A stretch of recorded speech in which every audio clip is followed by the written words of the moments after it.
सागर को लांग के इसने सीता का पता लगाया।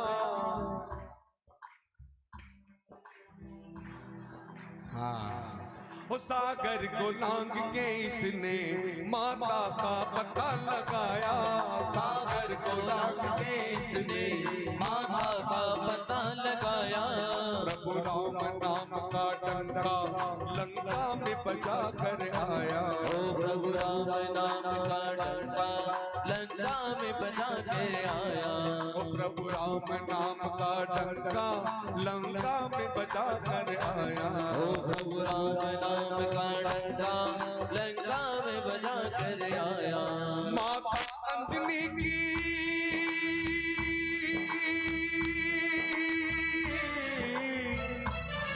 माता अंजनी की ऐसी संतान के लिए, माता अंजनी की ऐसी संतान के लिए एक बार तो जय हो, एक बार तो जय जय, एक बार तो हाथ उठा लो मेरे हनुमान के लिए।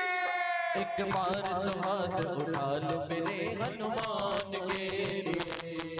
ओ श्री राम जय राम जय जय राम, श्री राम जय राम जय जय राम। ओ श्री राम जय राम जय जय राम, श्री राम जय राम जय जय राम। ओ श्री राम जय राम जय जय राम, श्री राम जय राम जय जय राम। श्री राम जय राम जय जय राम, श्री राम जय राम जय जय राम।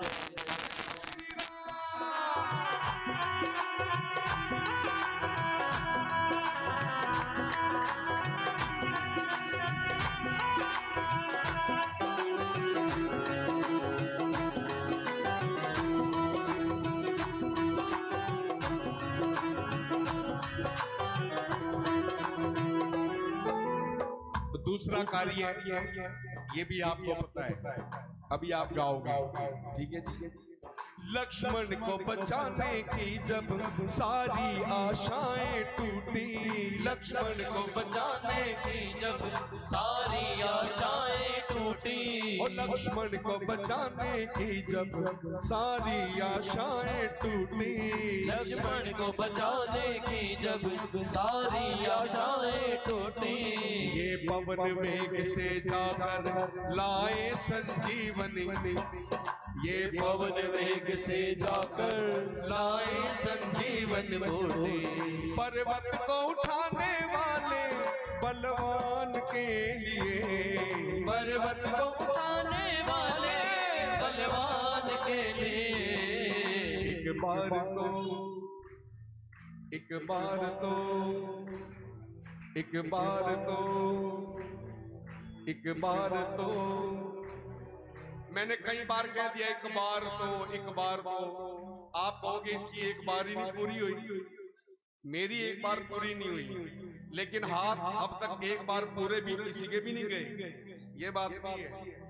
मैंने कहा कि एक बार तो हाथ उठा लो, यहाँ तक तो गए, उसके बाद वहां तक जल्दी जल्दी बड़ी दिक्कत है, यही बात है ना। चलो जिसको कोई दिक्कत नहीं है एक बार ऐसे हाथ उठाएंगे बिल्कुल सीधे, क्योंकि जिसके हाथ जितने ऊपर होंगे उतनी जल्दी ऊपर कृपा होगी। हाँ, पूरी बात सुननी है तो दोनों हाथ ऐसे उठाकर ताली बजाते हुए कहेंगे, हो एक बार तो हाथ उठा लो मेरे हनुमान के लिए। एक बार तो हाथ उठा लो मेरे हनुमान के लिए। हो श्री राम जय राम जय जय राम, श्री राम जय राम जय जय राम, श्री राम जय राम जय जय राम, श्री राम जय राम जय जय राम। जो खेल गए प्राणों पे श्री राम के लिए, जो खेल गए प्राणों पे श्री राम के लिए। एक बार तो जय हो, कई बार तो बार बार तो हाथ उठा लो मेरे हनुमान के लिए। तो हाथ उठा लो मेरे हनुमान के लिए। ओ श्री राम जय राम जय जय राम, श्री राम जय राम जय जय राम। ओ श्री राम जय राम जय जय राम, श्री राम जय राम राम जय जय राम। ओ श्री राम जय जय राम, श्री राम जय जय राम। बोलो श्री राम जय जय राम, श्री राम जय जय राम। ओ श्री राम जय जय राम, ओ श्री राम जय जय राम। ओ श्री राम जय जय राम। बोलो श्री राम जय जय राम। स्टॉप, रुक जाओ, थम जाओ। एक बार दोनों हाथ यूं करो बिल्कुल सीधे। अब कुछ नहीं कहता, जिसके हाथ ऊपर होंगे सब कृपा होगी। दोनों हाथ में उठा लो जी बिल्कुल सीधे, ताली बजा करके नहीं। ओ श्री राम जय जय राम, श्री राम जय जय राम। श्री राम जय जय राम, श्री राम जय जय राम। श्री राम जय जय राम, श्री राम जय जय राम। श्री राम जय जय राम, श्री राम जय जय राम। ओ श्री राम जय जय राम। बोलो श्री राम जय राम। ओ श्री राम जय जय राम। ओ बोलो श्री राम जय जय राम। ओ श्री राम जय जय राम, श्री राम जय जय राम। श्री राम जय जय राम, श्री राम जय जय राम। ओ श्री राम जय जय राम, श्री राम जय जय राम। एक बार हनुमान जी की तरह गर्जना करके दिखा दो, ठीक है जी। आपको ये चंगा बंदा आ गया, कभी कुछ कहे कभी कुछ कहे कभी कुछ कहे, ठीक है जी। एक बार करनी है बस आपको हनुमान जी की तरह गर्जना, ऊंचे स्वर से जय श्री राम। अब और कुछ नया, आज तो कुछ नहीं कहूंगा नया करने के लिए, कल की कल देखेंगे, ठीक है जी। बोलो जय श्री राधे, जय श्री राधे। और अभी तक आपने भागवत कथा का जो महात्म्य क्या वो बताया कि भागवत कथा सुनने से पापी आदमी को भी मुक्ति मिल जाती है। वेद व्यास जी ने बहुत सारे ग्रंथ लिखे, जैसे भागवत महापुराण लिखी। जब भी हम कोई ग्रंथ लिखते हैं तो सबसे पहले गणेश का वंदना करते हैं, कोई कृष्ण की करता है, कोई राम की करता है।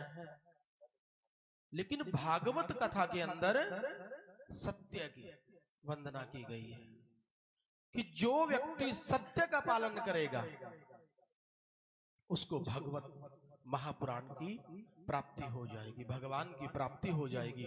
तो आप जितना हो सके ज्यादा से ज्यादा सत्य का वाचन करना चाहिए।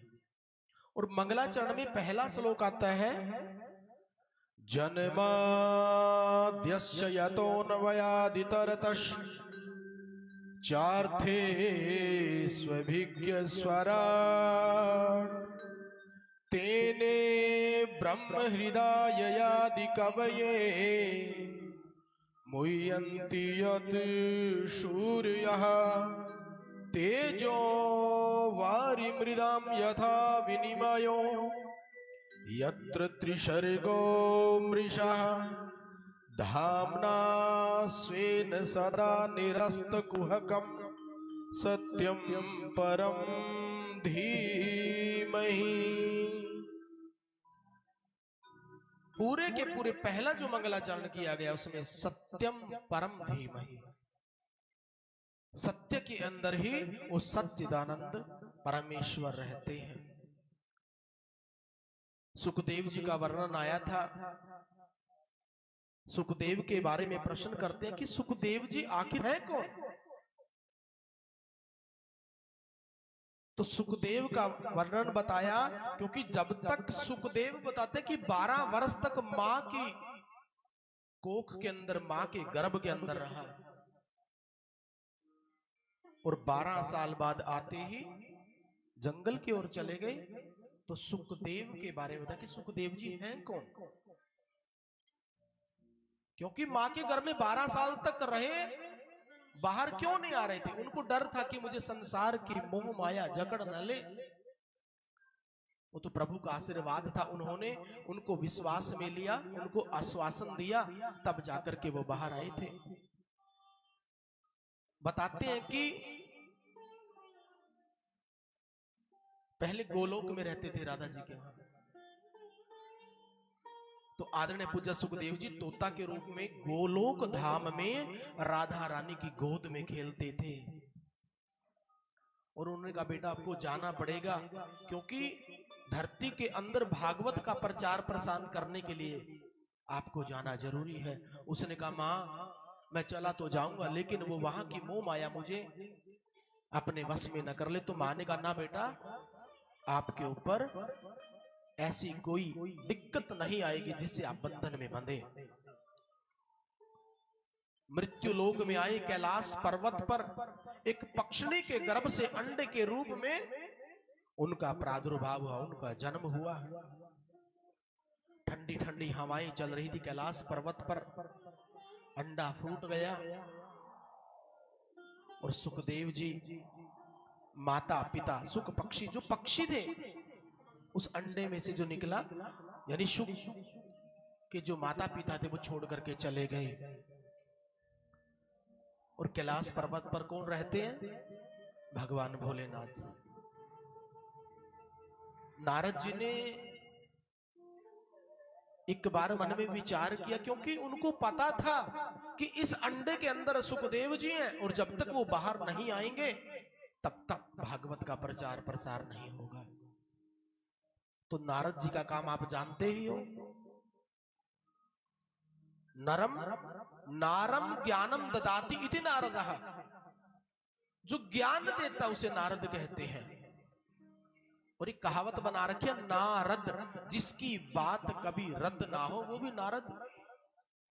अब नारद जी कैलाश पर्वत पर चले गए। अब नारद जी का स्वभाव आपको पता है ना, जिस घर में लड़ाई ना बजी हो, नारद जी चले गए तो समझो लड़ाई शुरू हो जाएगी। और जिस घर में लड़ाई बजी हो वहां चले गए तो वहां पर शांति ही शांति। अब बैठे बैठे नारद जी सोच रहे हैं कि मैंने ब्रह्मा जी के वहां भी लड़ाइयां बजवा रखी है, एक भोलेनाथ रहते हैं, आज इनका भी करते हैं। और कैलाश पर्वत पर चले जाते हैं और जैसे ही माँ के पास अंदर जाते हैं, पार्वती के पास में,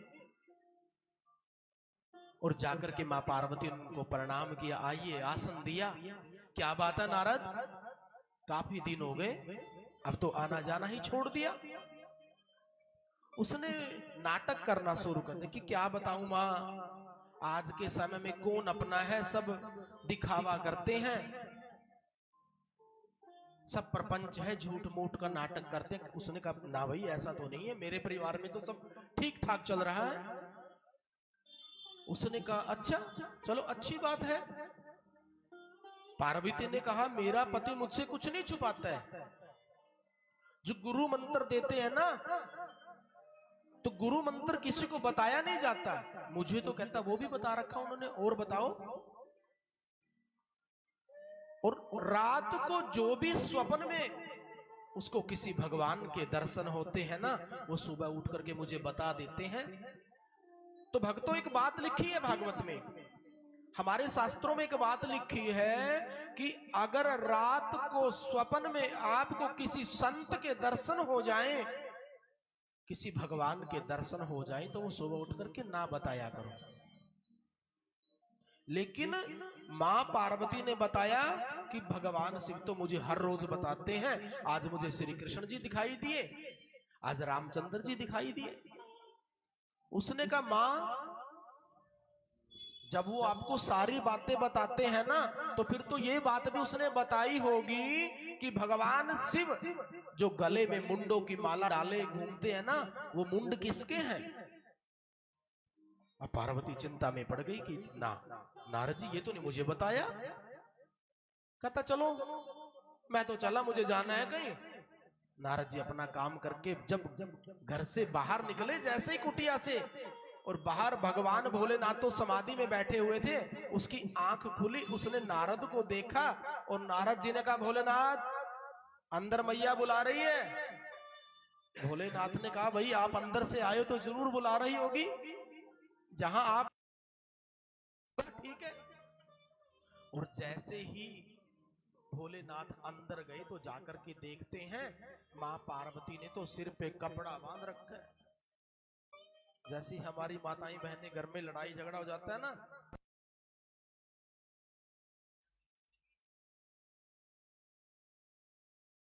जाकर के कोप भवन में बैठ गई। पुराने समय में महलों के अंदर एक कमरा बना दिया जाता था, कोप भवन जिसको बोलते हैं। जिसको कोई दुख तकलीफ हो वहां जाकर के बैठ जाओ, राजे लोग वहां से मनाकर लेके आते थे। और आजकल तो हमारे यहाँ बाहर दरवाजे पे आकर के लड़ते हैं, बाहर छज्जे पे आकर के, पड़ोसियों को पता लगना चाहिए। तो मां पार्वती कोप भवन में गई, भगवान ने देखा पार्वती दिखाई नहीं दी, कोप भवन में है। जाकर के कोप भवन में गया, क्या हुआ? पार्वती ने कहा आप मुझसे प्रेम करते हो? आप तो झूठे हो, कपटी कहीं के। उसने कहा बात तो बताओ, तुम तो कहते थे कि मैं आपको सारी बातें बताता हूं, मैं तो समझती थी कि आप मुझसे बड़ा प्रेम करते हो। अरे जो ये गले में मुंडों की माला डाले हुए, ये मुंड किसके हैं? ऐसी क्या खासियत है इन मुंडों के अंदर जो दिन रात गले में डाले हुए घूमते रहते हो? आज तक ये बात अपनी पत्नी से छुपाई। भगवान ने कहा, आंखों में उसके आंसू आ गए कि ये बात है। उसने कहा जितनी बार भी आपने मृत्यु को प्राप्त हुआ है ना, मैं आपसे इतना प्रेम करता हूं, ये आपके ही मुंड हैं। जितनी बार आपने मृत्यु को लिया है, मैंने वो मुंड लेकर के अपनी माला में पिरो लिया। मैं इतना प्यार आपसे करता हूं। पार्वती गुस्से में हो गई, अब तो आप और भी कपटी हो, झूठे हो। इतनी बार मरी, इतने बार मेरे मुंड आपने गले में डाल लिया। आपने ऐसी कौन सी जड़ी बूटी खा रखी है कि आप तो ऐसे के ऐसे हैं और मैं 50 बार मर गई? तो उसने कहा बात तो ठीक है। उसने कहा मेरे पास एक जड़ी बूटी है, अमर कथा, वो मैंने सुन रखी है, उसे भागवत कथा महापुराण ही है। उसने कहा तो आपने मुझे वो कथा क्यों नहीं सुनाई, बता। अरे भोले, ये कथा तो मैंने आपको पता नहीं कितनी बार सुनाने का प्रयास किया, लेकिन आप पूरी सुनती ही नहीं हो। उसने कहा ना, अब मुझे ये कथा सुननी है, मुझे कथा सुनाइए। तो उसने कहा एक बात का ध्यान रखना, मैं कथा आंख बंद करके सुनाता हूं, लेकिन मैं आंख बंद करके कथा सुनाऊंगा, मुझे ये कैसे पता चलेगा कि आप कथा सुन रही हो? आपको एक काम करना होगा, आप बीच में ओम ओम करते रहना, ताकि मुझे भी ये पता चलता रहे कि वाकई में आप कथा सुन रही हो। और भोलेनाथ ने डमरू बजा दिया। जितने भी वहां पर आसपास पशु पक्षी थे, सब मनुष्य सब दूर चले गए। एकांत बिल्कुल सुनसान। और वहां पर मां पार्वती और भोलेनाथ, और पास में क्या था वो, उनके पीछे वो अंडा। भोलेनाथ ने कथा का प्रारंभ कर दिया। मां पार्वती ओम ओम करके कथा का श्रवण पान कर रही हैं। एक दिन की कथा चली, अंडा फूटने लग गया। 2 दिन की सुनी, थोड़ा थोड़ा उसके अंदर नव संचार उत्पन्न होने लग गया। और जैसे ही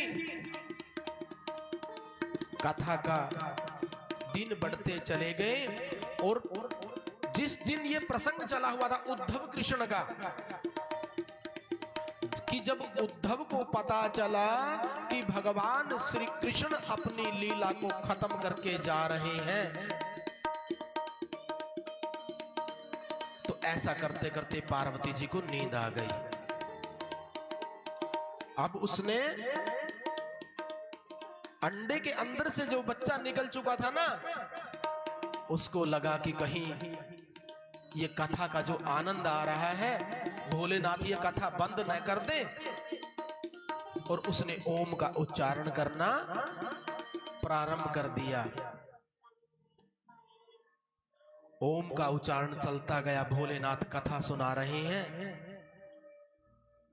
क्योंकि 5 दिन की कथा चली हुई थी जिस समय पार्वती जी सोई थी। और जो अंडे के अंदर से जो बच्चा था वो व्यास पीठ के पीछे बैठ करके कथा को सुन रहा था। आप कथा आगे बैठ करके सुन रहे हैं, यही अवस्था होती है कथा सुनने की। और जैसे ही कथा समाप्त हुई और भोलेनाथ ने कहा बोलिए बाल कृष्ण लाल की, और वैसे पार्वती की आंख खुली, करी जय। आंख खुलते ही मां पार्वती ने कहा भोलेनाथ बताइए उद्धव ने श्री कृष्ण से क्या कहा। उसने कहा उद्धव ने श्री कृष्ण से, अरे कथा तो समाप्त हो गई है। उसने कहा कथा समापन हो गई है? कहता हाँ। उसने कहा मैं तो सो गई थी।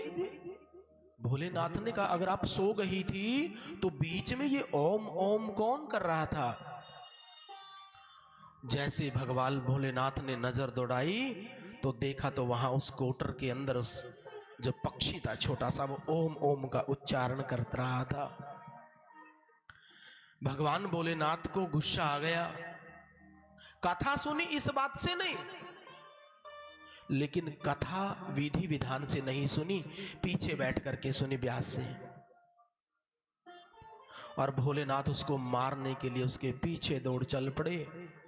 पक्षी उड़ता हुआ कैलाश पर्वत से बद्रीनाथ धाम गया, और जहां पर वेद व्यास की कुटिया थी, कुटिया का नाम था सम्याप्रास।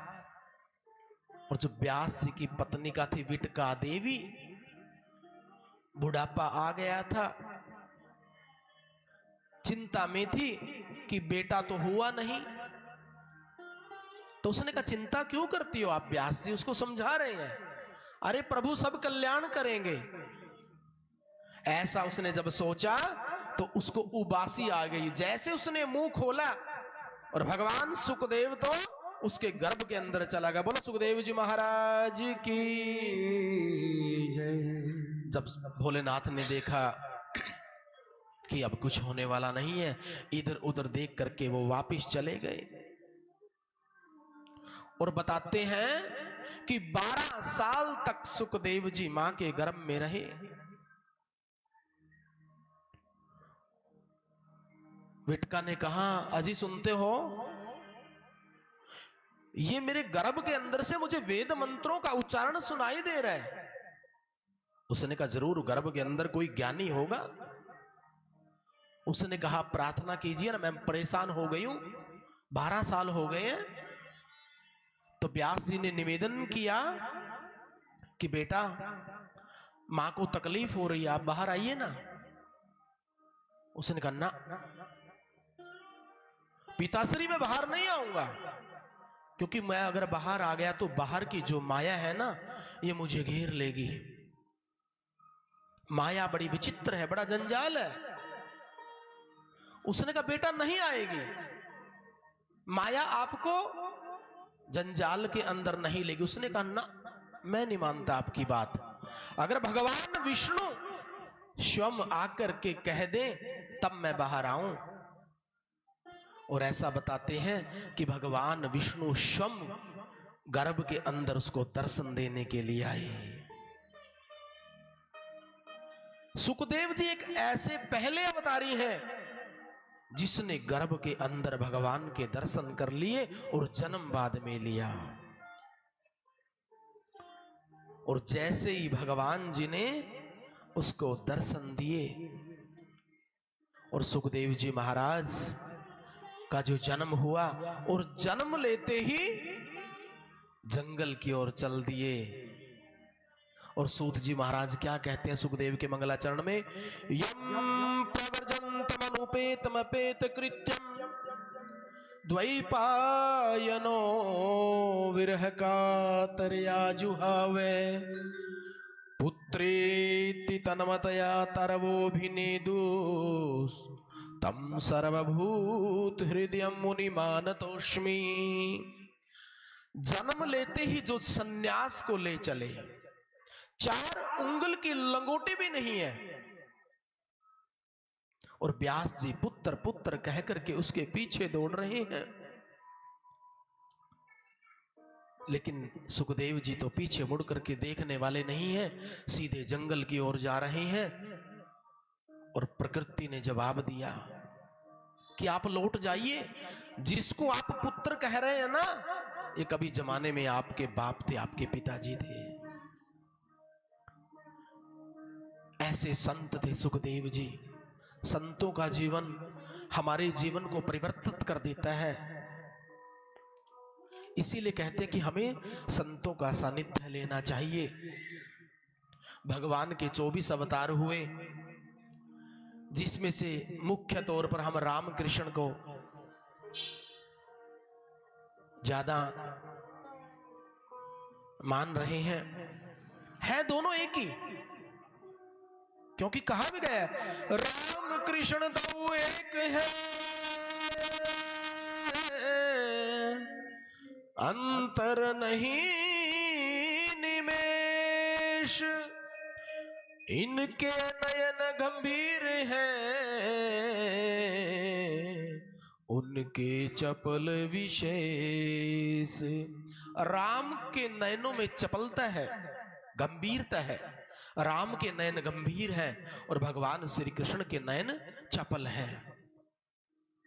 राम ने जो किया हमें उसका आचरण करना चाहिए, हमें उसी के अनुसार चलना चाहिए जो राम ने कार्य किए हैं। और भगवान शिव ने जो कहा, राम ने जो किया वो हमें करना चाहिए, और भगवान श्री कृष्ण ने जो कहा उसको हमें मानना चाहिए। तो सुखदेव जी महर्षि वेदव्यास को शांति नहीं मिली, इतने ग्रंथ लिख दिए उन्होंने।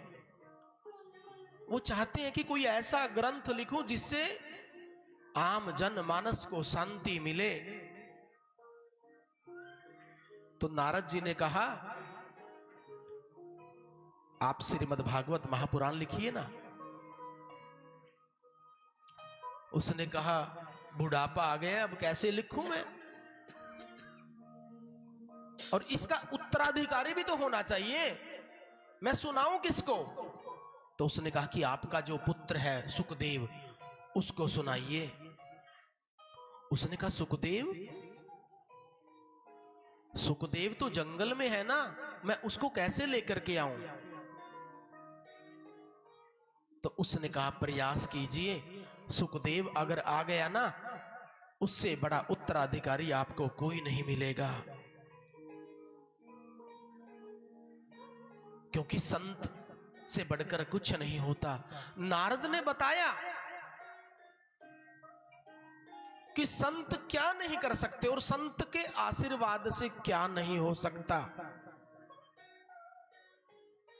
नारद ने कहा मैं दासी का पुत्र था। अपने जन्म की कथा सुनाता नारद, और उसने कहा मुझे मेरे पिता ने 4 श्लोक दिए थे, मैं वो आपको सुना दूंगा, आप उनको सुना देना। और ऐसा करते करते नारद जी ने जब सुखदेव जी के लिए कहा, तो व्यास जी ने अपने शिष्यों को मंत्र सुना दिए।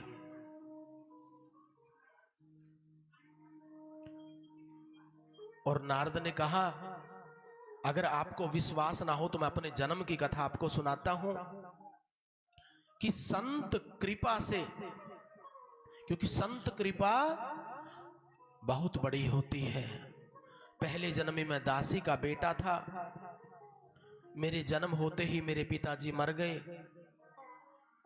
मेरी मां मुझे लेकर के एक आश्रम में गई, संतों के आश्रम में। और संत कैसे थे, वो गृहस्थ आश्रम वाले, हम जैसे।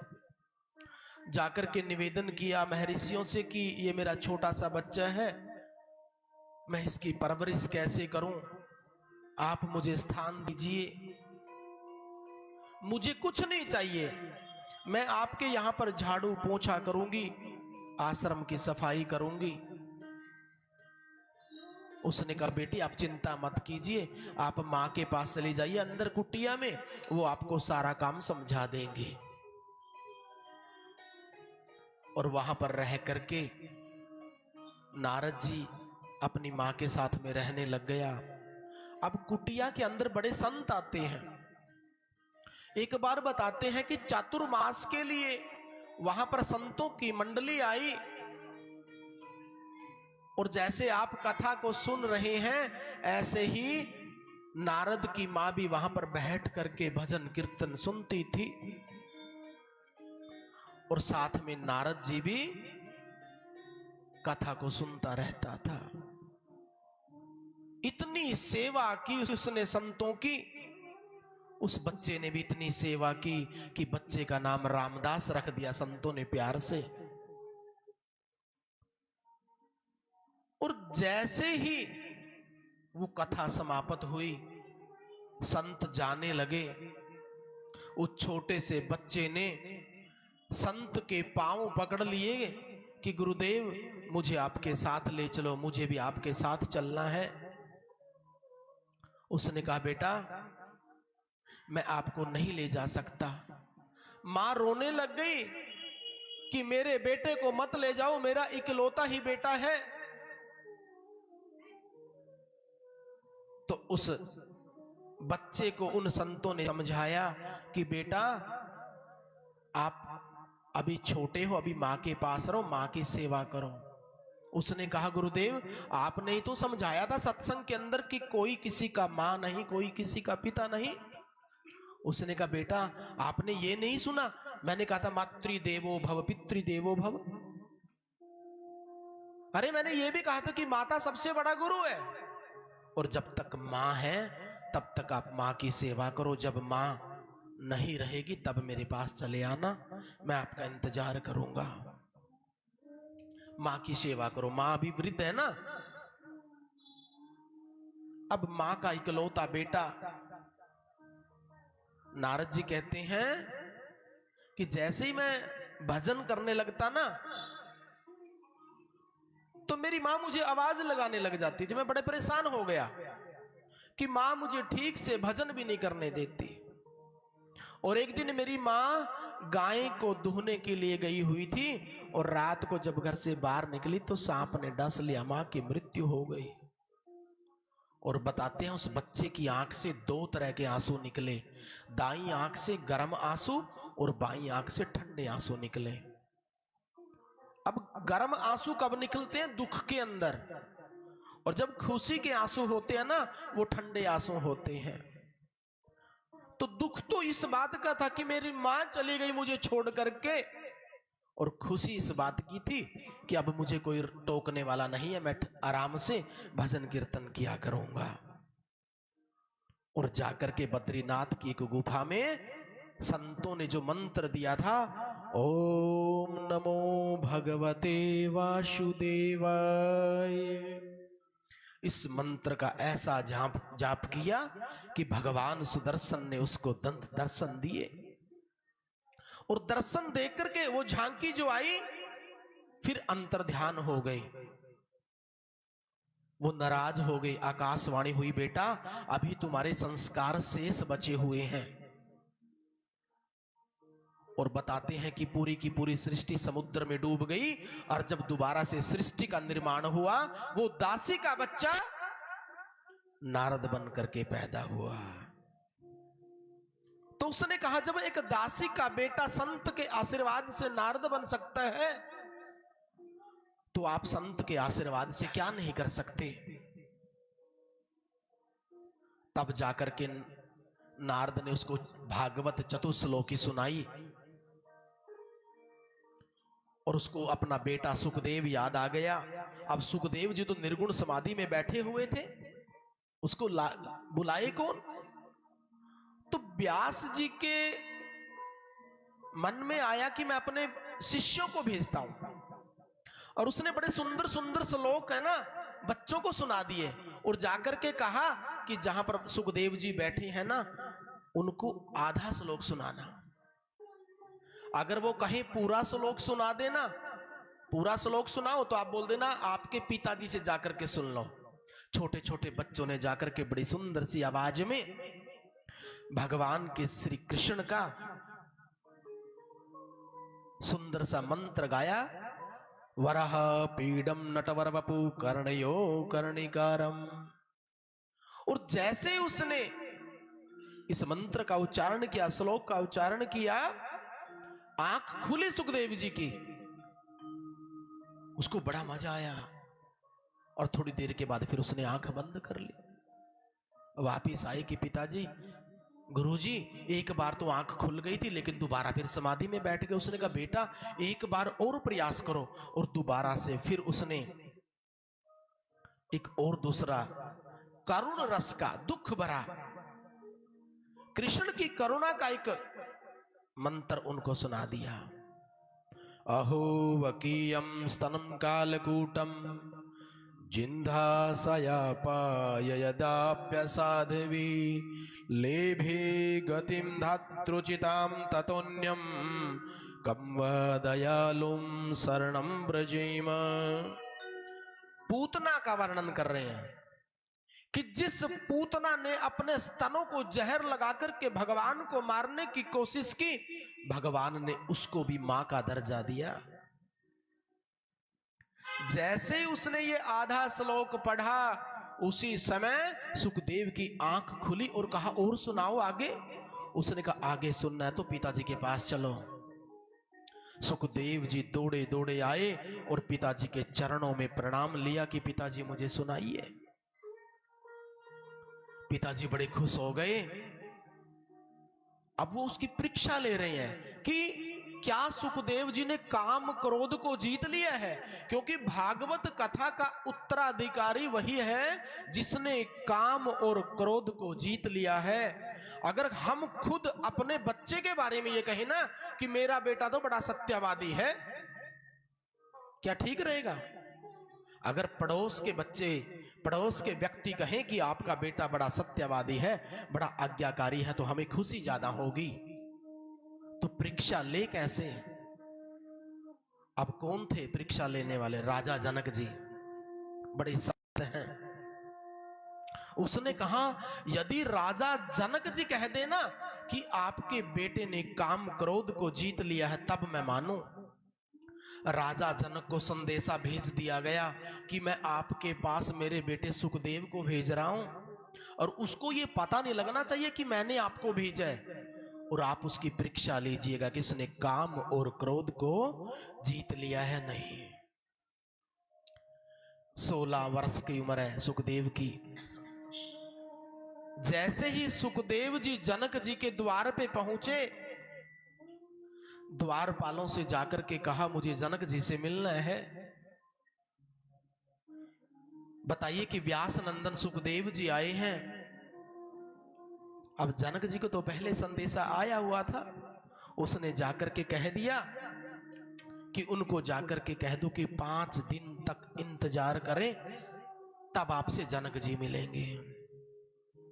और ऐसा बताते हैं कि 5 दिन तक सुखदेव जी दरवाजे के ऊपर खड़े रहे। सुखदेव जी के चेहरे के ऊपर कोई भी थोड़ी भी सिकन नहीं है। परिस्थितियां बड़ी विपरीत हैं, लेकिन मुस्कुरा रहे हैं। जनक जी ने कहा जाकर के देख करके आओ सुखदेव जी का चेहरा कैसा है। बाहर आकर के देखते हैं सुखदेव जी तो जैसे 5 दिन पहले खड़े थे ना, उससे भी चकाचक खड़े हैं। उसने कहा महाराज वो तो बड़ी अच्छी अवस्था में है, बड़े खुश हैं। उसने कहा उनको अंदर बुलाइए। जनक ने कहा मुझसे अपराध हो गए, फटाफट उसको अंदर लेकर के आइए। सुखदेव जी जैसे अंदर गई, महाराज जनक को प्रणाम किया कि मैं व्यास का पुत्र सुखदेव हूं, वेदांत पढ़ना चाहता हूं आपसे। जनक ने कहा पधारिए, जरूर पढ़ाएंगे। और अपने जो साथ के नौकर थे, मंत्री थे, उनको इशारा किया कि जरा ये परीक्षा भी ले लीजिए कि इसने क्रोध को जीत लिया है नहीं। काम, क्रोध को तो जीत लिया उसने बाहर खड़े होकर के, अब उसके काम की परीक्षा थी, काम वासना। जो आदमी 5 दिन तक धूप में खड़ा रहा और गुस्सा नहीं आया तो उसने क्रोध को जीत लिया था। और काम की परीक्षा के लिए जैसे ही अंतःपुर के अंदर सुखदेव जी को बैठा दिया गया बीच में, इतनी देर में वहां पर सुंदर सुंदर अप्सराएं आनी शुरू हो गई। सुखदेव जी को चंवर ढुला रही है।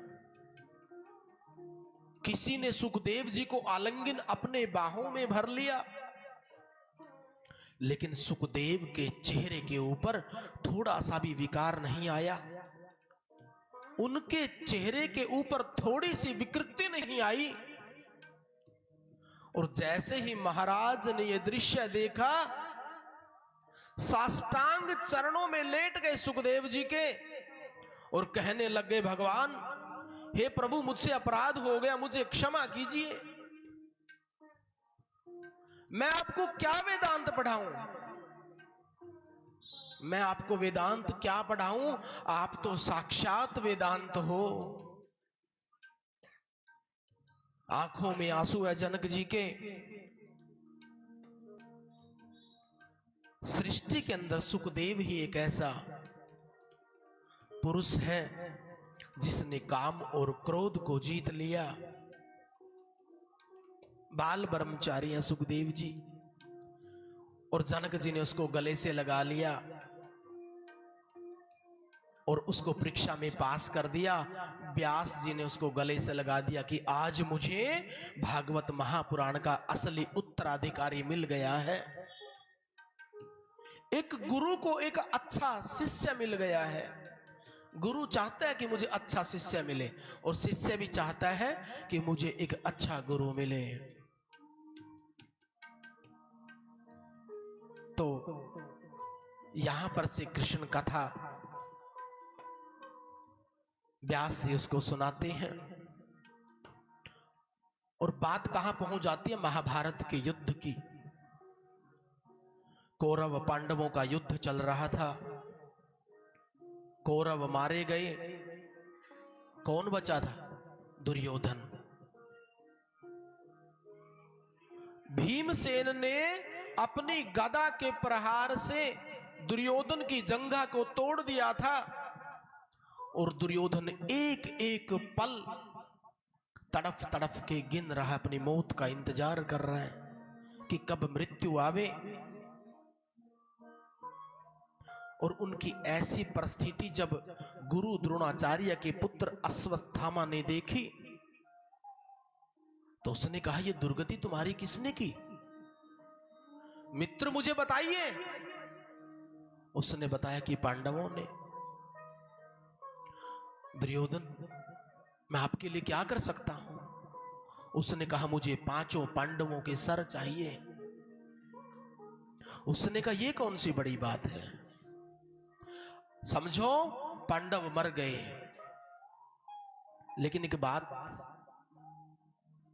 हम अक्सर सुनते आते हैं, जाको राखें साइयां, मार सके ना कोई। जिनका भगवान रखवाला है, जिनका कन्हैया रखवाला है, उनका कोई क्या बिगाड़ सकता है। बताते हैं कि एक दिन 5 पांडव कुटिया के अंदर, जब युद्ध चलता था ना, रात को विश्राम करते थे, तो तंबू के अंदर सो रहे थे, और बाहर थोड़ा सा चद्दर लिए हुए भगवान श्री कृष्ण हाथ में छड़ी लिए हुए टहल रहे थे वहां पर उनकी रक्षा के लिए। और युधिष्ठिर को थोड़ी सी आंख खुली, उसको लगा कि बाहर कोई टहल रहा है। उसने देखा भगवान श्री कृष्ण है, तो जब उन्हें अर्जुन ने कहा, प्रभु आप सोए नहीं? उसने कहा, आप सो जाइए, आप चिंता ना करें, मैं बाहर हूं। अर्जुन ने कहा, मुझे क्या चिंता है, जब भगवान जिसकी रखवाली पे हो उसको क्या चिंता।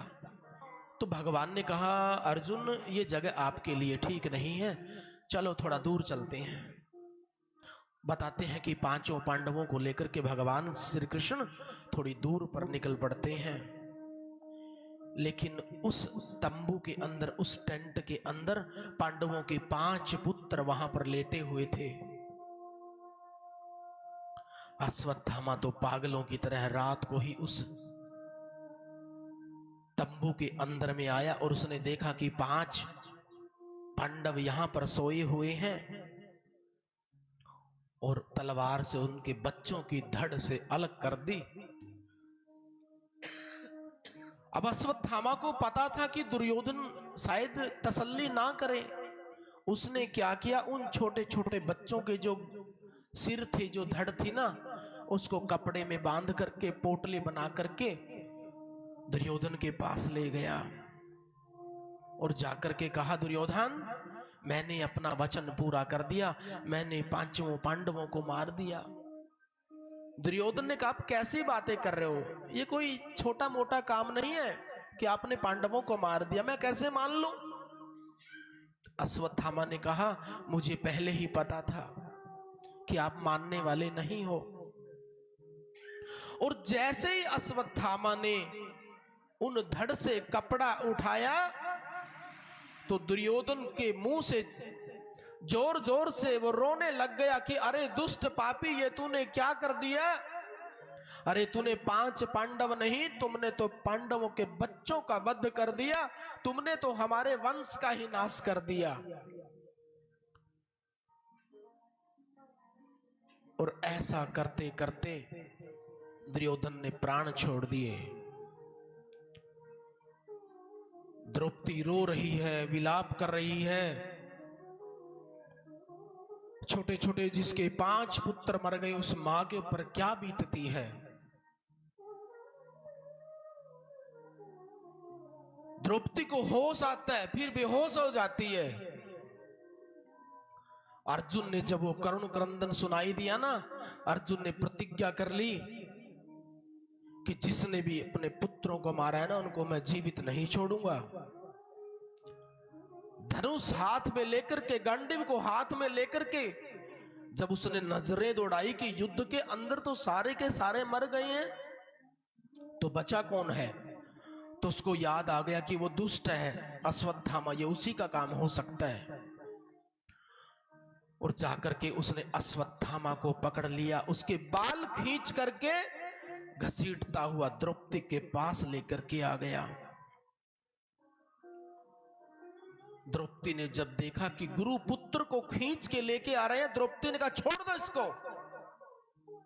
उसने कहा, छोड़ दो, इसने छोटे छोटे बच्चों का वध किया है, मैं इसको नहीं छोड़ता। अरे जब मैं आपको आज्ञा दे रही हूं, इसको छोड़ दो, ये गुरु पुत्र है और ये ब्राह्मण का लड़का है, ब्राह्मण का वध नहीं करना चाहिए। अरे जिस गुरु ने जो शिक्षा कौरवों को नहीं दी, जिसने अपने बच्चों को वो शिक्षा नहीं दी, वो शिक्षा आपको दी है, आप उस गुरु पुत्र को मारोगे। मेरे 5 पुत्र मरे हैं, जो दर्द पीड़ा मुझे हो रही है, अगर आपने अश्वत्थामा को मार दिया ना, तो इसकी जो मां है ना, उसके ऊपर क्या बीतेगी। मैं ये काम नहीं होने दूंगी। उसने कहा, आप कमाल हो, वहां कैसी बातें करती हो, पत्नी से कहा। और आखिर में भगवान श्री कृष्ण ने भी क्या जवाब दिया, जब उन्होंने पूछा भगवान श्री कृष्ण से कि बताइए क्या करें, उसने कहा कि इसने बच्चों का काम, इतना घृणित काम किया, इसको छोड़ना मत, लेकिन ये ब्राह्मण का बेटा है, इसको मारना मत। अर्जुन ने कहा, आप कैसे वकील हो, मारने के लिए भी बोल रहे हो और न मारने के लिए बोल रहे हो। लेकिन समझ गया अर्जुन भी। और बताते हैं कि अश्वत्थामा की आधी दाढ़ी आधी मूंछ काट करके, उसको तिरस्कार करके, उसके जो माथे पे मणि थी वो निकाल करके उसको नगर से बाहर निकाल दिया। अब जो दुष्ट आदमी होता है ना, उसके अंदर से दुष्टता नहीं जाती है। और अश्वत्थामा ने क्या किया, ब्रह्मास्त्र चला दिया कि मैं अब किसी को नहीं छोड़ूंगा। अर्जुन ने देखा कि ब्रह्मास्त्र मेरी तरफ आ रहा है, भगवान श्री कृष्ण के चरणों में पड़ गया कि कन्हैया मुझे बताइए, मुझे बचा लीजिए। भगवान ने कहा लोहे को लोहा काटता है, आप भी ब्रह्मास्त्र चला दीजिए। और उसने भी ब्रह्मास्त्र चला दिया और दोनों ब्रह्मास्त्र चला करके आपस में शांत हो गए। आइए एक भजन के द्वारा प्रवेश करते हैं। आज समय कितना हो चुका है, समय का देखिए जी। हाँ, तो आज प्रथम दिन है, तो कल से जितनी माताएं बैठी है सबसे निवेदन करूंगा कि समय का ध्यान रखें और अपने आस पड़ोस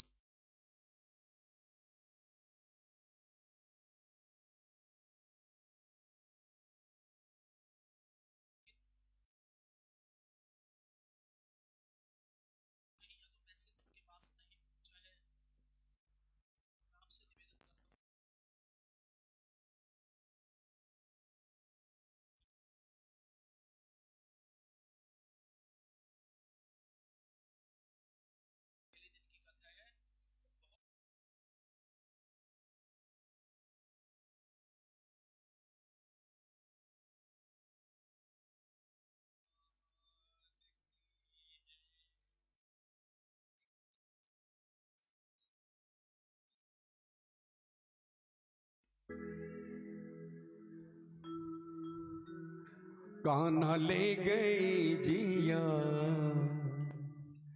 तेरी मुरली मधुर, कैसा जादू की ना तूने मोह पे ओ जादू गए, कैसा जादू की ना तूने मुँह पे ओ जादू गए। कान्हा ले गई जिया तेरी मुरली मधुर। आओ मिल करके आप सब हम सब चलेंगे।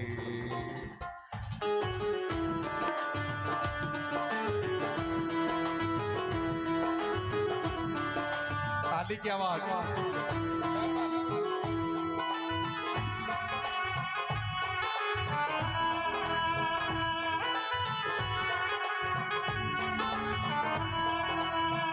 ओ कान्हा ले गई जिया तेरी मुरली मधुर, कान्हा ले गई जिया तेरी मुरली मधुर। ओ कैसा जादू की ना तूने मोह पे ओ जादू गए, ओ कैसा जादू की ना तूने मोह पे ओ जादू गए। कान्हा ले गई जिया तेरी मुरली मधुर, ओ कान्हा ले गई जिया तेरी मुरली मधुर।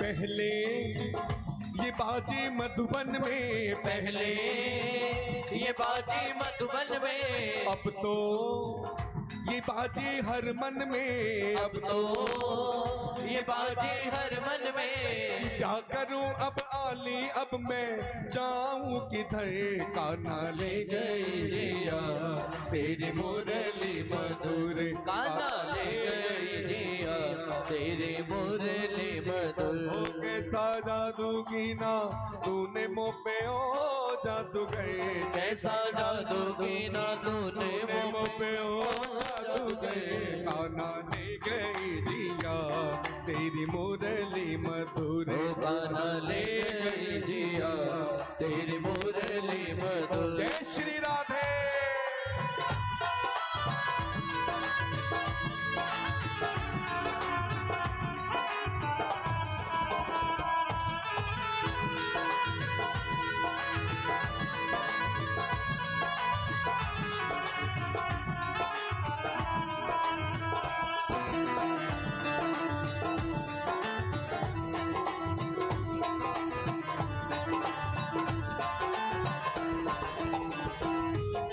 माना ये मुरली प्यारी है, माना ये मुरली प्यारी है, मुरली प्यारी है माना ये मुरली प्यारी है, फिर भी ये सोच हमारी है, अरे फिर भी ये सोच हमारी है, फिर भी ये सोच हमारी है, फिर भी ये सोच हमारी है। हमसे ज्यादा प्रीत लगाए रहती उधर, कान्हा ले गई जिया तेरी मुरली मधुर, कान्हा ले गई जिया तेरी मुरली मधुर। हो कैसा जादू कीना तूने मोह पे, ओ जादू गए कैसा जादू कीना तूने मोह पे, ओ जादू गए। कान्हा ले गई जिया तेरी मुरली मधुर, कान्हा ले गई जिया तेरी मुरली मधुर। ताली की आवाज।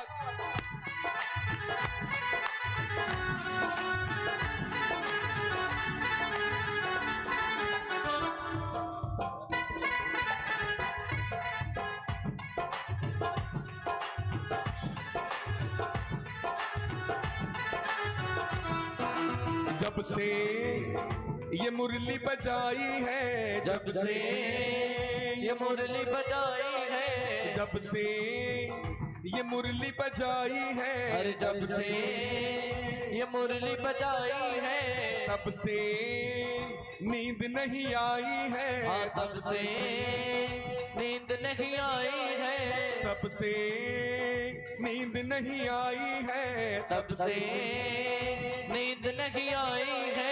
धुन सुन के हम सबके मन में उठती लहर, कान्हा ले गई जिया तेरी मुरली मधुर, कान्हा ले गई जिया तेरी मुरली मधुर। हो कैसा जादू कीना तूने मोह पे, ओ जादू गए कैसा जादू कीना तूने मोह पे, ओ जादू गए। कान्हा ले गई जिया तेरी मुरली मधुर, कान्हा ले गई जिया तेरी मुरली मधुर। कान्हा ले गई जिया तेरी मुरली मधुर, कान्हा ले गई जिया तेरी मुरली मधुर। कान्हा ले गई जिया तेरी मुरली मधुर, कान्हा ले गई जिया तेरी मुरली मधुर। कान्हा ले गई जिया तेरी मुरली मधुर, कान्हा ले गई जिया तेरी मुरली मधुर। बोल बाके बिहारी लाल की जय।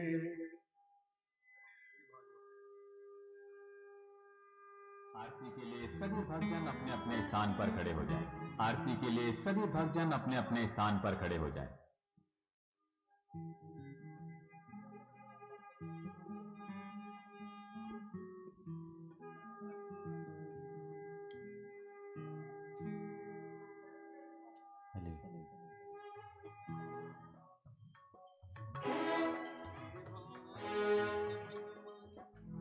श्री भागवत भगवान की है आरती, पापियों को पाप से है तारती। श्री भागवत भगवान की है आरती, पापियों को पाप से है तारती। श्री भागवत भगवान की है आरती, पापियों को पाप से है तारती। श्री भागवत भगवान की है आरती, पापियों को पाप से है तारती। ये अमर ग्रंथ ये मुक्ति पंथ ये पंचम वेद निराला, नव ज्योति जगाने वाला। ये अमर ग्रंथ ये मुक्ति पंथ ये पंचम वेद निराला, नव ज्योति जगाने वाला। अमर ग्रंथ ये मुक्ति पंथ ये पंचम वेद निराला, नव ज्योति जगाने वाला। हरि गान यही वरदान यही, हरि नाम यही वरदान यही। जग के मंगल की आरती, पापियों को पाप से है तारती। श्री भागवत भगवान की है आरती, हारते, पापियों को पाप से है तारते। ये शांति गीत पावन पुनीत, पापों को मिटाने वाला, हरि दर्श कराने वाला। ये शांति गीत पावन पुनीत, पापों को मिटाने वाला, हरि दर्श कराने वाला। ये सुख करनी ये दुख हरनी, ये सुख करनी ये दुख हरनी, ये सुख करनी ये दुख हरनी, ये सुख करनी ये दुख हरनी। श्री मधुसूदन की आरती, पापियों को पाप से है तारती। श्री भागवत भगवान की है आरती, पापियों को पाप से है तारती। श्री भागवत भगवान की है आरती, पापियों को पाप से है तारती। श्री भागवत भगवान की है आरती, पापियों को पाप से है तारती। ये मधुर बोल जग फंद खोल, सन्मार्ग दिखाने वाला, बिगड़ी को बनाने वाला।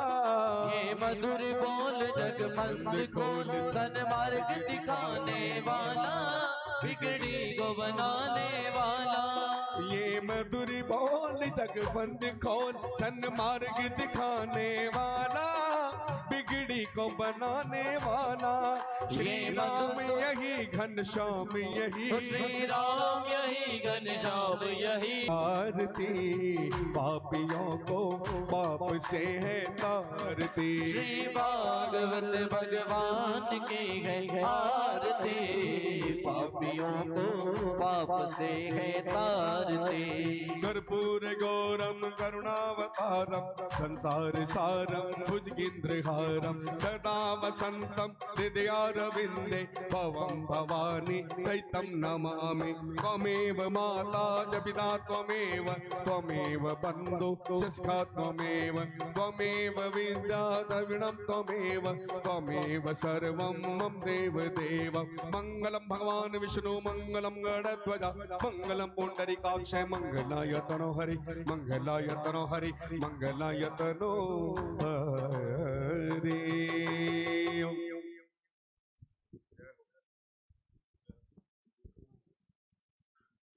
बोलो श्री कृष्ण भगवान की जय। सभी को पुष्प दीजिए, पुष्पांजलि के लिए सभी को पुष्प दीजिए।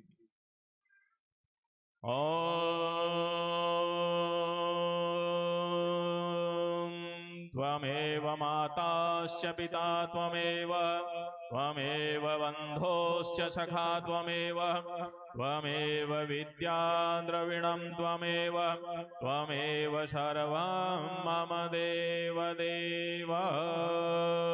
पात्रमध्ये स्लम्तोऽयं भ्रामितं केशवोपरि, अंगलगनं मनुष्याणां सर्वपापव्यपोहति।